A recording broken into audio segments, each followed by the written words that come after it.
구원받은 성도의 생활 15번째 시간입니다. 시편 147편을 보았는데 앞으로 3번에 걸쳐 시편 147편을 설교하려고 합니다. 구원받은 성도의 생활이라는 큰 주제 안에서 시편 147편을 살펴볼 예정이지만 3번의 설교를 통해 3번의 시간을 통해 제 나름대로 기대하는 것이 있습니다. 시편 147편을 살펴보는 3번의 시간이 저와 여러분에게 하나님께로 더 가까이 다가가는 시간이 되기를 원합니다. 3번의 시간이 저와 여러분이 믿는 하나님이 어떤 하나님이신지 다시 알게 되는 시간이 되기를 원합니다. 3번의 시간을 통해 하나님께서 저와 여러분을 위해 하신 일들을 더 알게 되는 시간이 되기를 원합니다. 3번의 시간을 통해 앞으로 하나님께서 저와 여러분을 위해 하실 일들을 알게 되기를 또한 기대합니다. 시편 147편을 이해하려면 두 가지를 알아야 합니다. 먼저 저자를 알아야 합니다. 그리고 왜 시편 147편을 지었는지 이 배경을 알아야 합니다. 저자와 배경이 두 가지만 알게 되면 이 시편 147편을 이해할 수 있게 됩니다. 그런데 문제가 있습니다. 시편 147편을 누가 지었는지 저자를 모르겠다는 겁니다. 여기저기 흩어져 있는 시들을 모아 시편으로 묶었던 사람들도 정확하게 저자가 누구인지 모릅니다. 저자는 누군지 모르지만 바빌론 포로에서 해방되어 다시 유대 땅으로 돌아온 사람이 이 시를 지었다. 이 한 가지 사실만은 확신을 가지고 이야기합니다. 기원전 586년에 바빌론에 의해 유다가 멸망합니다. 유다가 멸망하면서 많은 사람들이 바빌론으로 포로가 되어 끌려갑니다. 유다가 멸망하기 전에 2번 사람들이 포로로 끌려가는데 첫 번째 포로로 끌려갔던 사람들 중에 우리가 잘 알고 있는 다니엘이 있습니다. 두 번째로 끌려갔던 사람들 중에는 에스겔 선지자가 있었습니다. 그 후 하나님께서 바빌론으로 갔던 사람들을 다시 예루살렘으로 돌아오게 하시는데 3번에 걸쳐 돌아오게 하십니다. 첫 번째는 수룹 바벨의 인도를 따라 많은 사람들이 예루살렘으로 돌아옵니다. 그리고 그들은 유다가 멸망할 때 무너졌던 파괴되었던 성전을 다시 건축합니다. 두 번째는 에스라가 주도하여 사람들과 함께 예루살렘으로 돌아오는데 그들은 하나님께서 우리에게 주신 율법, 하나님의 말씀을 가지고 종교 개혁을 합니다. 하나님의 말씀이 그들의 삶, 우리의 삶의 기준이 되게 하는 일을 합니다. 과거 유다가 멸망한 이유는 나라가 힘이 없기 때문에 멸망한 것이 아닙니다. 하나님의 율법을 지키지 않았기 때문에 멸망한 겁니다. 하나님은 하나님의 율법에 하나님의 구원과 생명과 축복을 담아주셨습니다. 하지만 사람들은 하나님의 율법을 버렸습니다. 하나님의 구원과 생명과 축복도 같이 버렸습니다. 하나님은 하나님의 율법을 버린 유다를 심판하셨습니다. 때문에 에스라가 바빌론 땅에서 다시 돌아온 이후에 하나님의 율법으로 종교 개혁을 한 겁니다. 하나님의 율법으로 돌아가는 것, 하나님의 말씀으로 돌아가는 것이 바로 우리가 살 길이기 때문입니다. 세 번째는 느헤미야가 주도하여 사람들과 함께 예루살렘으로 돌아옵니다. 느헤미야가 돌아와서 한 일은 파괴되었던, 유다가 멸망될 때 파괴되었던 성벽을 다시 건축합니다. 느헤미야서를 보면 바빌론에서 돌아온 사람들과 함께 힘을 합쳐 무너진 성벽을 다시 건축하는데 52일 만에 이걸 끝냅니다. 굉장히 짧은 시간 동안에 끝냅니다.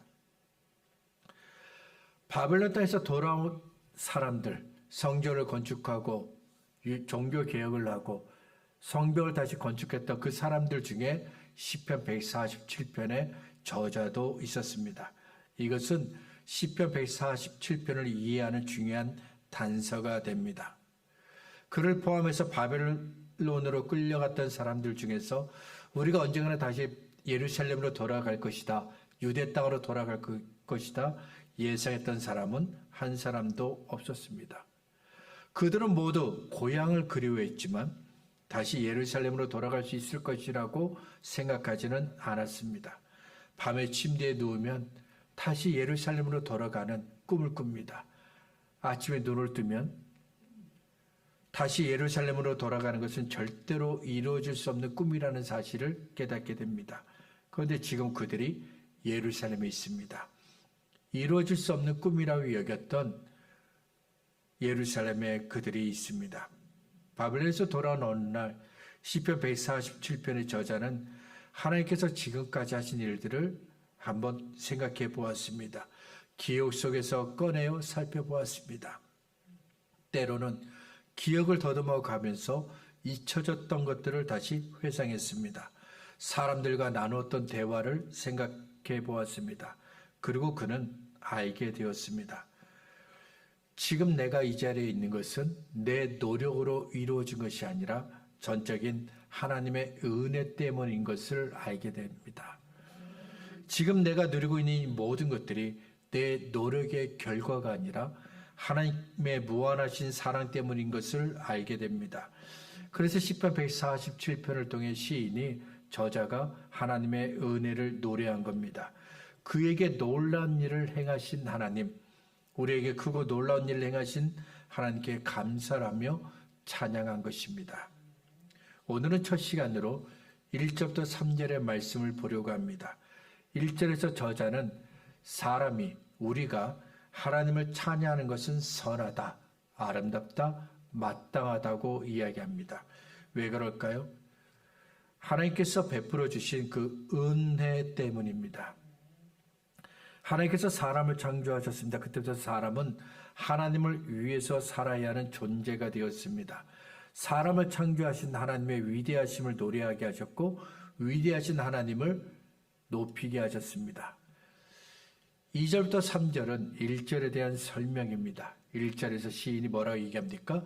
하나님을 찬양하는 것이 선하고 아름답고 마땅하다 했습니다.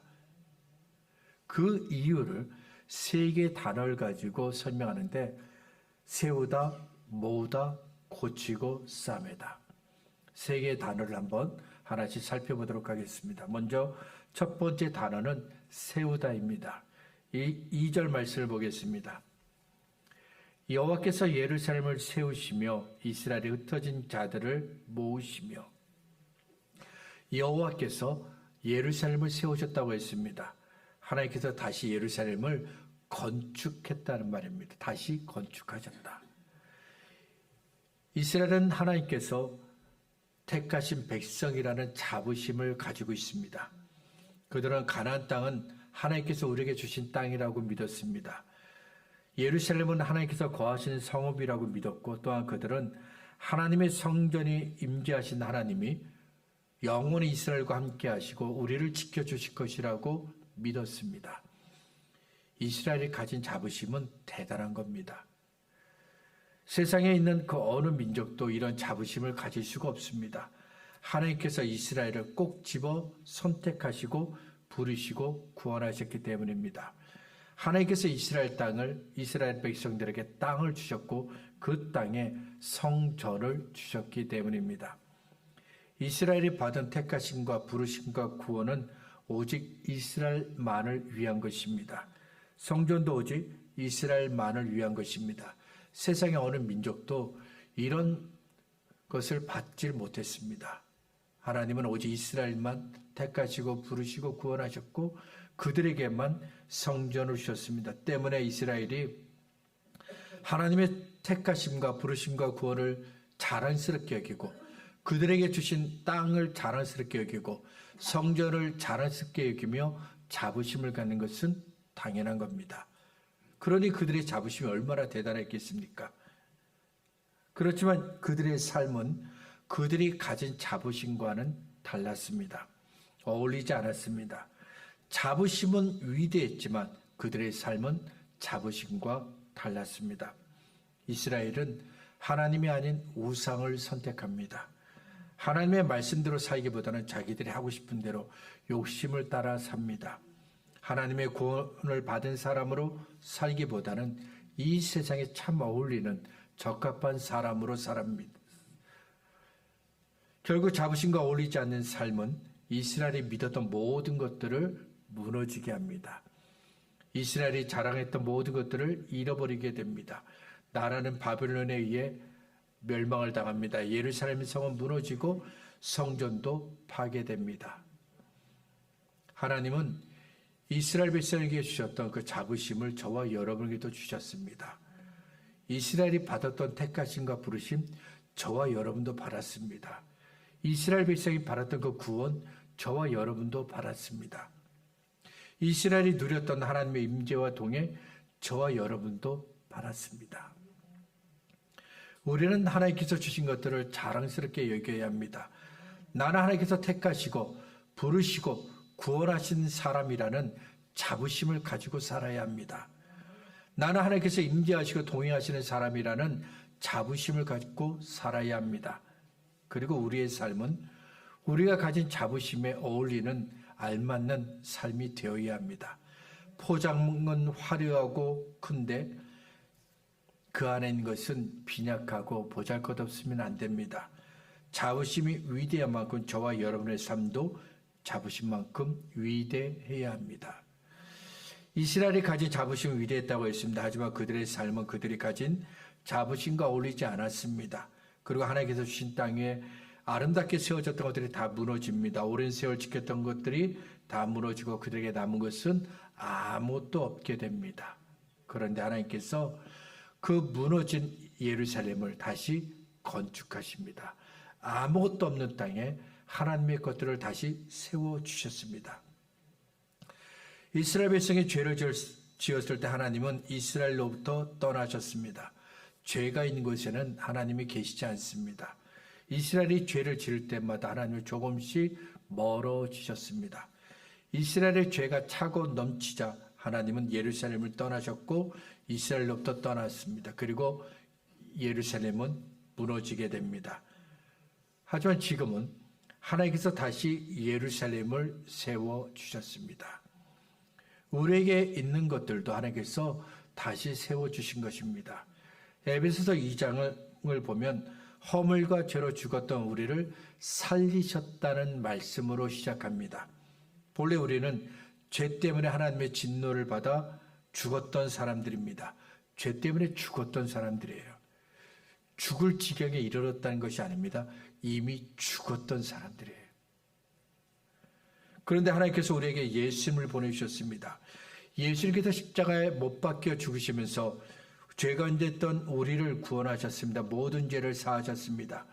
죄 때문에 하나님과 우리 사이에 막고 있었던 그 장애물을 예수님께서 무너뜨리셨습니다. 그리고 우리로 하여금 하나님을 예배하게 하셨고 하나님을 모신 성전이 되게 하셨습니다. 뿐만 아니라 시편 127편은 하나님께서 우리에게 가정도 세워주셨다고 말씀합니다. 여호와께서 집을 세우지 아니하시면 세우는 자의 수고가 헛되며 여호와께서 성을 지키지 아니하시면 파수꾼의 깨어있음이 헛되도다. 하나님께서 가정을 세우셨습니다. 우리에게 가정을 주셨습니다. 때문에 하나님께서 우리에게 주신 가정을 지켜주신 겁니다. 하나님께서 세우셨다 했는데 이 말은 하나님께서 그것을 우리에게 주셨다는 뜻도 됩니다. 하나님께서 하나님의 것을 우리에게 주셨습니다. 어떤 것들을 주셨을까요? 한번 생각해 보세요. 하나님께서 하나님의 것을 우리에게 주셨는데 어떤 것들을 주셨을까요? 하나님의 것인 복을 우리에게 주셨습니다. 하나님의 것인 생명과 평안과 기쁨과 즐거움을 우리에게 주셨습니다. 그리고 하나님의 것인 은혜와 구원도 우리에게 주셨습니다. 그 모든 것들을 우리에게 주신 하나님, 그래서 우리가 함께 하나님을 찬양하는 것이 마땅하고 선하고 당연하다고 이야기하는 겁니다. 두 번째 단어는 모으다입니다. 다시 2절을 보면 여호와께서 예루살렘을 세우시고 그 다음에 말합니다. 이스라엘이 흩어진 자들을 모으시도다. 흩어진 자들을 모으셨다. 이스라엘이 죄를 범했을 때 하나님은 이스라엘을 흩어지게 하셨습니다. 하나님은 죄를 지은 사람들을 흩어지게 하십니다. 창세기 11장을 보면 사람들이 신할 평지에 모입니다. 그리고 하늘 높은 곳까지 닿는 높은 탑을 쌓습니다. 사람들이 모여서 높은 탑을 쌓는 이유가 있었습니다. 하나님께서 물로 세상을 심판하시기 전에 있었던 도시들을 다시 건축하는 겁니다. 하나님께서 물로 심판하셨던 그 죄가 관영한 도시들을 다시 건축하는 겁니다. 그리고 모여서 하나님을 대적하기 위해 높은 탑을 쌓았던 겁니다. 하늘 위에 계신 하나님께서 땅에 있는 사람들이 하는 그 일을 보시기 위해서 하늘에서 땅으로 내려오셨습니다. 하나님은 그들이 왜 높은 탑을 쌓으려고 했는지 이유를 아셨습니다. 그리고 하나님은 죄를 위해서 모였던 사람들을 사방으로 흩어지게 하셨습니다. 같은 일이 이스라엘에게도 일어납니다. 이스라엘 백성들이 모여서 죄를 생각합니다. 죄를 짓습니다. 함께 모여서 하나님을 대적합니다. 그러자 하나님은 죄를 범한 이스라엘 백성을 사방으로 흩어지게 하십니다. 바벨론에 의해 멸망을 당하면서 이스라엘 백성은 사방으로 흩어지게 됩니다. 어떤 사람은 포로가 되어 바벨론 땅으로 갑니다. 어떤 사람은 전쟁을 피해서 위험을 피해서 산으로 들로 광야에 피신을 살았습니다. 어떤 사람은 살기 위해서 먼 나라로 도피했습니다. 그런데 하나님께서 흩어졌던 그들을 다시 모이게 하셨습니다. 아무것도 없는 땅에 다시 세우신 예루살렘으로 그들을 모이게 하셨습니다. 하나님께서 다시 모이게 하셨다는 이것은 매우 의미 있는 말씀입니다. 죄는 하나님을 떠나게 합니다. 죄는 하나님의 품을 떠나게 합니다. 그래서 죄는 우리를 하나님이 계시지 않는 땅으로 끌고 갑니다. 죄는 우리를 평안과 기쁨과 즐거움 대신 고통과 절망과 슬픔이 있는 곳으로 끌고 갑니다. 하지만 예수님은 죄 때문에 흩어졌던 사람들을 다시 집으로 인도하십니다. 하나님의 집에 거하게 하십니다. 하나님의 날개 아래 거하게 하십니다. 요한복음 10장 16절에서 예수는 말씀하십니다. 또 이 우리에 들지 아니한 다른 양들이 내게 있어 내가 인도하여야 할 터이니 그들도 내 음성을 듣고 한 무리가 되어 한 목자에게 있으리라. 이 우리 안에 들지 않은 다른 양들을 예수께서 모이게 하신다는 겁니다. 누가복음 17, 15장에서 예수님께서 세 가지 비유를 하시는데 잃어버린 양 한 마리를 찾는 목자의 이야기를 하셨습니다. 잃어버린 한 드라크마를 찾는 어떤 여자 이야기를 하셨습니다. 집을 떠나다가 다시 아버지 집으로 돌아오는 둘째 아들의 이야기를 하셨습니다. 세 이야기의 공통점은 잃어버렸다 다시 찾았다는 겁니다. 그리고 세 이야기의 공통점은 잃어버린 것을, 흩어졌던 것들을 다시 모이게 했다는 겁니다. 다시 말씀드립니다. 죄는 우리를 흩어지게 하지만 하나님의 은혜는 우리를 다시 모이게 합니다. 하나님과 함께 있게 합니다. 이 사실을 알았던 시인은 시편 107편 1절부터 3절에서 이렇게 노래합니다. 여호와께 감사하라. 그는 선하시며 그 인자하심이 영원함이로다. 여호와의 속량을 받은 자들은 이같이 말할지어다. 여호와께서 그 대적의 손에서 그들을 속량하사 동서남북 각 지방에서부터 모으셨도다. 누구를요? 하나님의 사람들을, 구원받은 하나님의 사람들을, 죄 때문에 흩어졌던 사람들을 다시 모으셨도다. 저와 여러분이 본래는 떠났던 사람들, 흩어졌던 사람들이었지만 하나님은 저와 여러분을 예수 그리스도로 말미암아 하나님의 집으로 다시 모이게 하셨습니다. 하나님의 품으로 모이게 하셨습니다. 때문에 하나님을 찬송하는 것이 마땅하고 선하고 아름다운 겁니다. 마지막 세 번째 단어는 고치고 싸매다입니다. 3절입니다. 상심한 자들을 고치시며 그들의 상처를 싸매시는도다. 포로가 되어 끌려간 바벨론 땅에서 이스라엘 백성은 무시를 당합니다. 멸시를 당합니다. 에스더서를 보면 모르드게가 하만에게 절하지 않습니다. 그러자 화가 납니다. 하만이 화가 나서 바벨론 땅에 있는 모든 이스라엘 사람들을 죽이려고 결심합니다. 왕은 돈을 받고 이스라엘 백성들을 죽이려는 하만의 계획을 허락합니다. 바벨론 땅에서 이스라엘 백성은 존중을 받지 못했습니다. 언제든지 분풀이할 수 있는 당할 수 있는 벌레만도 못한 사람들이었습니다. 그러던 어느 날 하나님께서 바벨론에서 포로가 되어 살던 이스라엘 백성을 해방시켜 주셨습니다. 다시 고향으로 돌아가게 하셨습니다. 시편 126편 1절부터 3절은 그때 바벨론에서 예루살렘으로 돌아왔던 사람들이 가졌던 그 기쁨을 노래한 겁니다. 여호와께서 시온의 포로를 돌려보내실 때 우리는 꿈꾸는 것 같았도다. 그때 우리 입에는 웃음이 가득하고 우리 혀에는 찬양이 찼었도다. 그때 문나라 가운데에서 말하기를 여호와께서 그들 위해 큰 일을 행하셨다 하였도다. 여호와께서 우리를 위하여 큰 일을 행하셨으니 우리는 기쁘도다. 고향으로 돌아오는 그들의 입에 웃음이 가득 찼다고 했습니다. 찬양에 찼다고 했습니다. 기뻤다고 했습니다. 어떻게 된 걸까요? 하나님께서 그들의 상한 마음을 고쳐주셨기 때문입니다. 상처를 싸매어 주셨기 때문입니다. 바벨론 땅에서 겪었던 슬픔과 아픔과 고통을 하나님께서 다 잊게 하셨습니다. 그래서 그들이 고향으로 돌아올 때 웃고 찬양하고 기뻐했던 것입니다. 룻기 1장을 보면 베들레헴에 큰 흉년이 듭니다. 그때 엘리멜렉과 나오미 부부가 두 아들과 함께 손을 잡고 모압 땅으로 갑니다. 모압 땅에서 엘리멜렉이 죽습니다. 두 아들도 죽습니다. 나오미가 며느리 룻과 함께 다시 베들레헴으로 돌아옵니다. 그때 보아스가 룻이 베들레헴으로 온 것을 하나님의 품으로 온 것이다 이야기합니다. 룻기 2장 12절입니다. 여호와께서 네가 행한 일에 보답하시기를 원하며 이스라엘의 하나님 여호와께서 그의 날개 아래의 보호를 받으러 온 내게 온전한 상 주시기를 원하노라. 모압은 나오미에게 깊은 슬픔을 주었습니다. 소망을 빼앗아 갔습니다. 나오미와 함께 베들레헴으로 온 며느리 룻도 깊은 슬픔을 가지고 있습니다. 특별히 룻은 내 고향이 아닙니다. 외롭습니다. 소망이 없습니다. 하나님은 하나님의 날개 아래 보호를 받으러 온 나오미와 룻을 외면하지 않습니다. 그들을 품으시고 고쳐주셨습니다. 예수님은 수고하고 무거운 짐진 자들아 다 내게로 오라고 말씀하셨습니다. 예수님께로 갔습니다. 그러면 무슨 일이 일어날까요?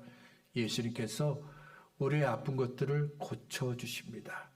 우리의 슬픔과 상처를 싸매주십니다. 그래서 우리로 하여금 쉬게 하십니다. 누가복음 7장을 보면 어떤 여인이 예수님께로 옵니다. 여인이 예수님 발곁에 서서 웁니다. 여인이 흘린 눈물은 예수님의 발을 적시는데 여인이 자기의 머리털로 예수님의 발을 닦습니다. 그리고 예수님의 발에 입을 맞춥니다. 예수님의 발에 자기가 들고 온 향유를 붓습니다. 여인은 왜 예수님 곁에 서서 울었을까요? 왜 자기 머리털로 발을 닦고 그 발에 입을 맞추고 향유를 부었을까요? 누가복음 7장 37절은 여인에게 죄가 있다고 말씀합니다. 지금 여인은 죄 때문에 아픕니다. 죄 때문에 마음이 상했고 영혼이 병들었습니다. 삶이 어긋났습니다. 예수님께서 여인의 죄를 용서해 주십니다. 죄로 인해 아파하는 여인을 고쳐주셨습니다. 우리가 혼자 있을 때가 있습니다. 마음이 무너져서, 너무 힘들어서, 너무 피곤해서, 여러 가지 다양한 이유로 혼자 있을 때가 있습니다. 그때 하나님은 여전히 우리를 곁에 계시고 하나님의 팔로 우리를 감싸 주십니다. 우리의 무너진 마음을 위로해 주시고 두려움과 좌절과 실패가 우리를 무너뜨리지 못하게 하십니다. 하나님의 날개로 우리를 숨겨주십니다. 그래서 사람들의 무서운 시선이 더 이상 나를 향하지 않도록 막아주십니다. 사람들의 미움과 원망이 더 이상 나를 향하지 않도록 하나님께서 하나님의 날개로 막아주십니다. 그리고 하나님은 우리의 아픈 몸과 마음을 고쳐주십니다. 우리의 약한 것들을 고쳐주십니다. 그래서 시인이 우리를 고쳐주시고 싸매주시는 하나님, 그 하나님을 찬양하는 것이 아름답고 선하고 마땅하다고 말하는 겁니다. 1절부터 3절은 시편 147편 저자만의 개인적인 이야기가 아닙니다. 우리의 이야기이기도 합니다. 시편 147편은 저자처럼 나라가 망하고 포로가 되어 끌려갔던 사람들만 공감할 수 있는 이야기가 아닙니다. 아주 특별한 경험을 한 사람들만 공감할 수 있는 이야기도 아닙니다. 하나님의 은혜와 사랑을 경험한 사람이라면 누구나 공감할 수 있는 이야기입니다. 어떤 사람이 사람들에게 자신이 만난 예수님을 이야기합니다. 예수께서 그의 내 죄를 용서하셨고 나를 구원하셨다. 내가 하나님의 자녀가 되게 하셨다라고 말했습니다. 그때 우리는 그의 이야기를 들으면서 공감합니다. 비록 그 사람과 같은 환경을 만나지는 않았지만 그의 이야기에 공감합니다. 왜냐하면 그 사람이 받았던 구원 나도 받았기 때문입니다. 그 사람이 받았던 하나님의 사랑 나도 받았기 때문입니다. 그 사람이 받았던 하나님의 은혜 나도 받았기 때문입니다. 그래서 공감하는 것이죠. 시편 147편 1절부터 3절도 마찬가지입니다. 우리는 나라가 망하는 경험을 해보지 않았습니다. 우리는 포로가 되어 다른 나라로 끌려가는 그런 일을 경험해보지 않았습니다. 그런데도 우리는 시편 147편의 저자가 함께 하나님을 찬양하자고 이야기할 때 그 말에 공감합니다. 하나님을 찬양하는 그 일이 아름답고 마땅하다는 그 말에 공감합니다. 그가 받았던 하나님의 은혜를 저와 여러분도 받았기 때문입니다. 그가 받았던 하나님의 구원을 저와 여러분도 받았기 때문입니다. 그가 받았던 하나님의 좋은 것들을 저와 여러분도 받았기 때문입니다. 말씀을 정리하겠습니다. 시편 147편의 저자는 1절부터 3절을 통해 우리에게 묻습니다. 우리는 하나님께서 우리에게 하신 일들을 알고 있습니까? 우리는 하나님께서 우리를 위해 하신 일들이 얼마나 크고 위대한 일인지 알고 있습니까? 우리는 하나님께서 우리를 위해 하신 일들을 지금도 기억하고 있습니까? 우리는 우리를 위해 놀라운 일을 행하신 하나님께 감사드리고 있습니까? 우리는 우리를 위해 놀라운 일을 행하신 하나님을 찬양하고 있습니까? 우리는 우리를 위해 놀라운 일을 행하신 하나님을 사람들에게 말하고 있습니까? 전하고 있습니까? 제가 청년 때 하나님께 드렸던 기도가 있었습니다. 나이가 들어 다른 것들은 다 잊어도 하나님만은 잊지 않게 해달라고 기도했습니다. 여러분처럼 저도 청년 때는 기억하는 것에 자신이 있었습니다. 특별히 사람들의 얼굴을 기억하는 것에는 정말 자신이 있었습니다. 이름은 잘 기억하지 못합니다. 그런데 한번 누군가 사람을 보면 그 사람이 얼굴을 기억합니다.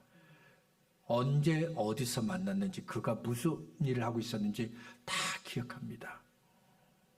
그래서 저는 언제나 기억하는 것에는 자신이 있었습니다. 또한 저는 한번 들었던 말이나 읽었던 글을 다시 기억하는 것에 자신이 있었습니다. 누군가와 대화할 때도 들었던 말, 읽었던 글을 통해 자신 있게 내 생각을 말할 수 있을 정도로 정말 기억하는 것에는 자신이 있었습니다. 그런데 어느 날 문득 이런 생각이 들었습니다. 내가 나이가 들어도 기억하는 것에 정말 자신이 있을까? 지금이야 젊으니까 다 기억하지만 나이가 들어도 다 기억할 수 있는 것은 아닙니다. 그래서 하나님께 기도했습니다. 하나님, 다른 것은 다 잊어도 하나님만은 잊지 않게 해주세요. 다른 것은 다 잊어도 괜찮습니다. 그러나 나를 구원하신 예수님만은 잊지 않게 해주세요. 다른 건 다 잊어도 괜찮습니다. 예수님만, 나를 사랑하신 예수님만 잊지 않게 해주세요. 잊으면 아무것도 없는 겁니다. 잊으면 남은 것은 없는 겁니다. 시편 147편의 저자는 잊는 것을 두려워했습니다. 하나님께서 베푸신 은혜를 잊는 것, 하나님의 구원을 잊는 것을 두려워했습니다. 하나님께서 내게 주신 것들을 잊는 것을 두려워했습니다. 그는 잊지 않기 위해서 하나님께서 하신 일들을 기억하려고 했습니다. 다른 사람들에게 하나님께서 하신 일들을 말하면서 잊지 말자, 우리 함께 잊지 말고 기억하자고 요청합니다. 그리고 우리에게 놀란 일을 행하신 하나님을 찬양하자고 요청합니다. 하나님께서 저와 여러분에게 하신 일들을 잊지 마시기 바랍니다. 하나님께서 우리를 위해 하신 일들을 늘 기억하고 감사하는 저와 여러분이 될 수 있기를 바랍니다.